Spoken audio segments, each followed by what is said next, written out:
अस्सलामु अलैकुम व रहमतुल्लाहि व बरकातहू। आज की हमारी बलदियाती इदारों की जो DMCs की असातिज़ा है, क्या उनको टाइम स्केल मिल गया? क्या 2 DMCs ने 10% बढ़ी हुई तनख्वाही दे दी? नहीं दी। वो मारी मारी फिर रही हैं और आप कहते हो कि असातिज़ा माँ के बराबर होगी। कोई माँ के बराबर नहीं होती। टक्के की इज्जत नहीं है इस माशरे में।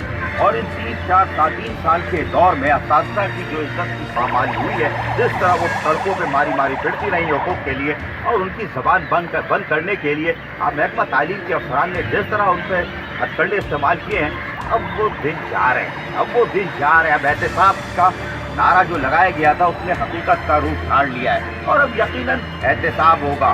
और जो तालीमी इदारों में नॉन प्रोफेशनल लोग जिनका कोई ताल्लुक नहीं, क्या रुकिया और आउट ऑफ द प्रमोशन जो अदालती हुक्म के खिलाफ वर्जियाँ धज्जियाँ बिखेरी जा रही हैं, उसकी तस्वीर देखनी है तो DMCs में देख लो। लेकिन DMCs ने कुछ नहीं किया। अब आगे क्या होने जा रहा है? क्या असातिज़ा को टाइम स्केल मिलेगा? क्या बड़ी हुई 10% तनख्वाहें मिलेंगी? ये ख्वाब है, लेकिन ये सब कुछ होने जा रहा है कैसे, ये आप जानना चाहते होंगे, है ना?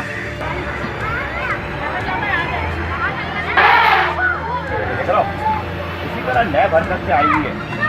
बलदियाती इदारों में कौन कौन नैब की तरफ जा रहा है या ACL में उसका नाम जा रहा है, ये आप जानना चाहते होंगे और यकीनन हर कोई जानना चाहता होगा।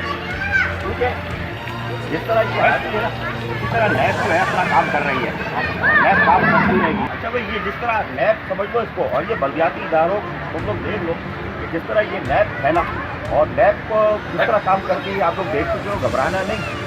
और ACL में किन किन का नाम जा रहा है ये आप जानना चाहते हो, मैं फिर कह रहा हूँ, जानना चाहते हो और यकीनन आपको इसके बारे में हम बताएंगे।